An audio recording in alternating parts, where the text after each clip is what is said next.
സുഗതകുമാരിയുടെ കൃഷ്ണ കവിതകൾ പോലെ അത്ര പ്രസിദ്ധമല്ലാത്ത ഒരു പഴയ കവിതയുണ്ട്, നീർക്കിളി. കാവേരിയാറ്റിൻ കുളിർത്ത തീരങ്ങളിൽ അന്ന് നാം നടക്കവേ തിളങ്ങി ഒഴുകുന്ന നീർക്കുത്തിൽ ഒരു വിസ്മയം പോലെ, ഇരുണ്ടൊരു താമരമൊട്ടുപോലെ ഒരു നീർക്കിളി മിന്നിത്തിരിഞ്ഞ് ചുറ്റിയും മുങ്ങിയും ദൂരെ തെറിച്ചുയർന്നും ദ്രുതഗതിയിൽ നീന്തുന്ന ആ കൊച്ചുമിടുക്കിയെ കണ്ണാൽ തഴുകി നാം നിന്നു. അന്തി ചുവന്നപ്പോൾ ആ പൊൻചോപ്പ് ബിംബിച്ച് സൗഭാഗ്യരൂപയായി സുന്ദരി കാവേരി മിന്നി. ഏറെക്കാലത്തിന് ശേഷം കവി ആ പഴയ സന്ധ്യ ഓർക്കുകയാണ്.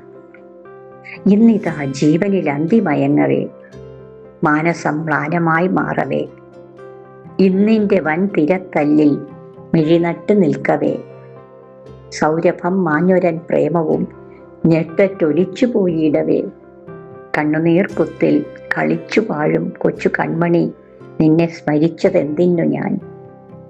തിളങ്ങി ഒഴുകിയിരുന്ന നീർക്കുത്ത് ഇന്ന് കണ്ണുനീർ കുത്തായി മാറിയത് നിങ്ങൾ ശ്രദ്ധിച്ചുവോ? വൻ തിരത്തല്ലാണിന്ന്. പ്രേമത്തിൻ്റെ സൗരഭം മാഞ്ഞിരിക്കുന്നു, അത് ഞെട്ടറ്റൊലിച്ചു പോവുകയുമാണ്. അപ്പോഴും ആ നീർക്കിളിയെ, കൊച്ചു കൺമണിയെ കവി അഥവാ കവിതയിലെ നായകനോ നായികയോ അറിയാതെ സ്മരിച്ചു പോകുന്നു.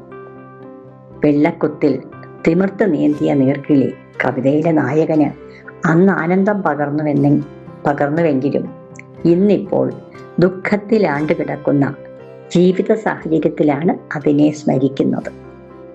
ഇന്ന് ഓർമ്മയിൽ ആ ചിത്രം പൊന്തുമ്പോൾ കാവേരിയാറ്റിൻ കുളിർത്ത തീരങ്ങളിൽ കളിച്ചു തിമിർത്ത നീർക്കിളി ഇന്ന് കണ്ണീരാറ്റിലാണ് നീന്തുന്നത്.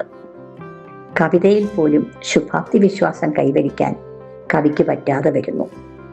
ചിലർക്ക് ജീവിത പുഷ്പത്തിന്റെ സൗരഭ്യമാണ് ദുഃഖം. ആത്യന്തികമായി മനുഷ്യജീവിതം ദുരന്തപൂർണമാണ് എന്ന് ചിലർ. എല്ലാ മഹത്തായ കൃതികളും ട്രാജഡിയിലാണ് അവസാനിക്കുന്നത് എന്ന് പോലും നിരീക്ഷിക്കപ്പെടുന്നു. ഇത്തരം കവിതകൾ പലപ്പോഴും ശുഭാപ്തി വിശ്വാസികളായ വായനക്കാരെ സങ്കീർണമായ മനോഭാവത്തിൽ കൊണ്ടുചെന്നെത്തിക്കുന്നു.